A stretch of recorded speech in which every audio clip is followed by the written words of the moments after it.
चलिए कंटिन्यू करते हैं क्लास को। और नेक्स्ट अब हम दे रहे हैं वही, पहले तो फार्मूला लिख लें एक बार फिर।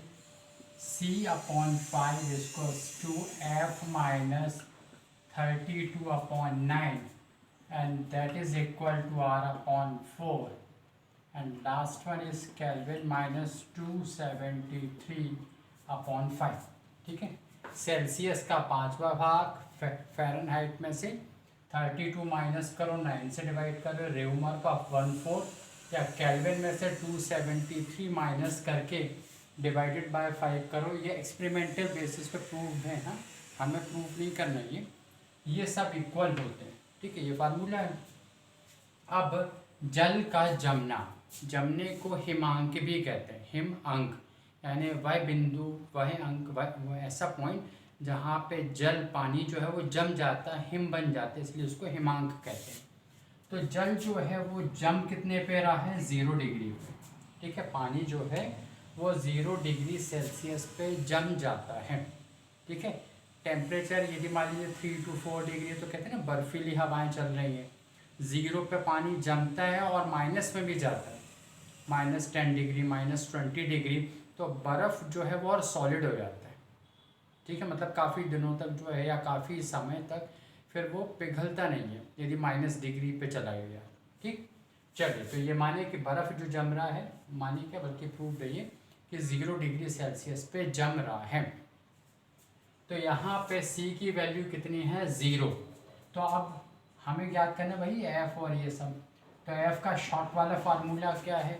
वैसे तो आप इसमें F, यहाँ पे C की वैल्यू 0 रख के आप क्रॉस मल्टीप्लाई करके भी F निकाल सकते हैं, लेकिन हमारे पास समय की कमी, क्वेश्चन ज़्यादा है, तो डायरेक्ट हम फार्मूले पे आते हैं जो इसी से क्रॉस करके प्रूव हुआ है। 9C/5 + 32। चलिए, तो F इक्वल्स टू 9, C की वैल्यू 0/5 + 32। किसी भी संख्या में 0 से मल्टीप्लाई करो, गुणा करो तो 0 ही आएगी, और 0 में किसी संख्या से डिवाइड करो तो भी 0 ही आना है। तो ये आ जाएगा 0, 0 + 32, मतलब ये F की वैल्यू कितनी आ गई? 32 डिग्री फ़ारेनहाइट।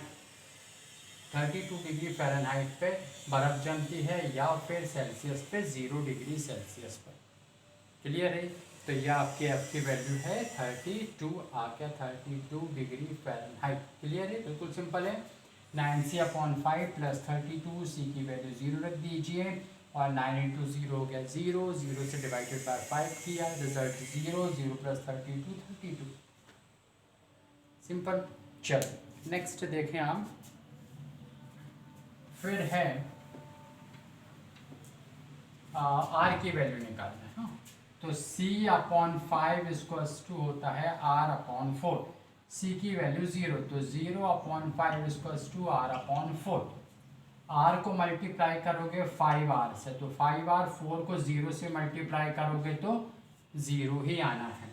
तो अब 5R इक्वल्स टू 0, तो R equals to 0/5, 0/5 means to 0। तो रेउमर में भी कितना आ गया? वो आपका 0।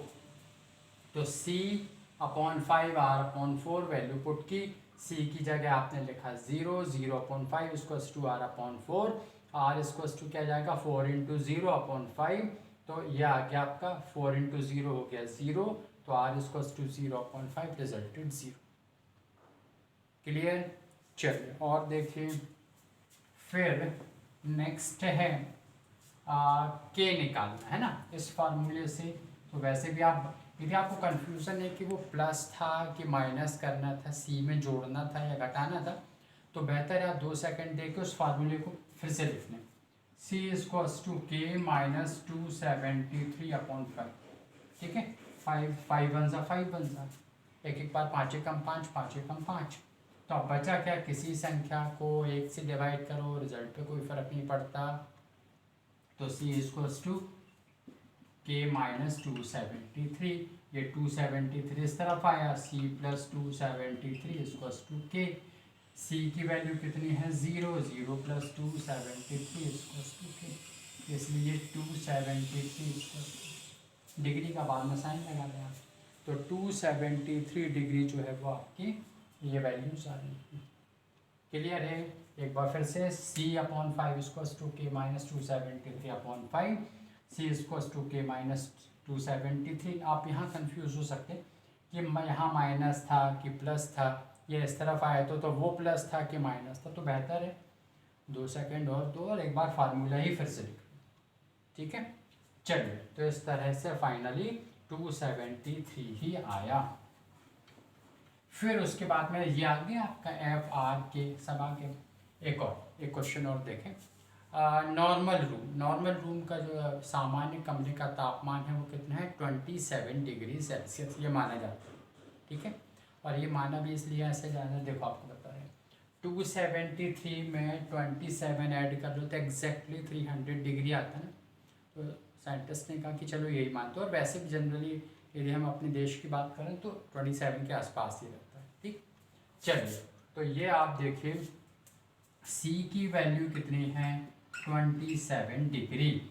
वैल्यू पुट करें C/, ये तो हम कर ही रहे, F निकालना है आपको, है ना। F equals to 9C/5 plus 32।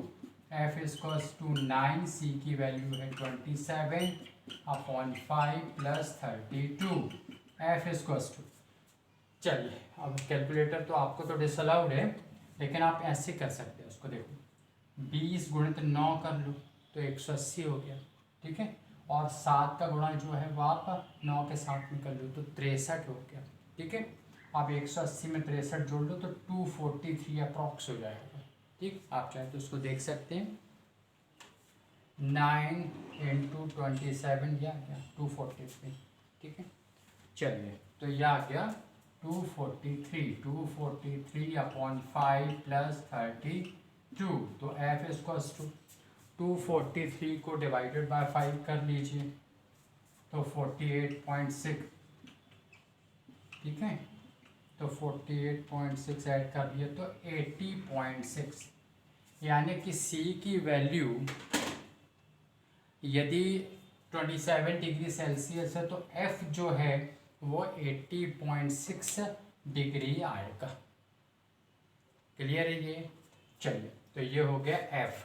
फिर नेक्स्ट हम कैलकुलेट कर रहे हैं R में। तो फार्मूला क्या है? C/5 equals to R/4। C की value 27/5 equals to R/4। Therefore R equals to cross multiply त्रियक गुणा 27 × 4/5। 27 × 4 करें तो 27 दूनी 54 दूनी 108, ठीक है। और उसको डिवाइड कर लो आप 5 से। चलिए, तो 27 × 4 डिवाइडेड बाय 5 21.6 डिग्री। कितना आ गया? 21.6 डिग्री। रेउमर में आ जाएगा 21.6 अंश रेउमर। C/5 बराबर R/4, तो C का मान 27/5 बराबर R/4। आप इसको ऐसे भी कर सकते हैं, 27 में 5 का भाग दे दो, जो रिजल्ट आए 4 के साथ में गुणा कर लो, बात वही है ना। चलिए, लेकिन वहाँ यदि गड़बड़ ना हो तो बेहतर, अच्छा देखिए, आप 27 में 5 का भाग देंगे तो ये आ जाएगा 5 दशमलव कुछ आएगा, 5 दशमलव को गुणा कर लोगे 4 से, ठीक। चलिए, फिर उसके बाद में तो फाइनली कितना आ गया? 21.6 डिग्री, ये आ गया रेउमर। फिर एक और केल्विन, तो अब हम जानते हैं कि C प्लस 273 करते हैं तो आ जाता है K। तो C की वैल्यू कितनी है? 27 प्लस 273 इक्वल्स टू K। जोड़ो जाड़ो तो कितना आ गया? 300। तो केल्विन में क्या आ गया आपका? 300 डिग्री केल्विन। आ रहा समझ में? चलिए, तो यहाँ तक हैं, और भी ऐसे हम करेंगे। प्रीवियस ईयर के क्वेश्चंस भी करना है इस टेम्परेचर पर, ठीक है। ठीक, थैंक यू।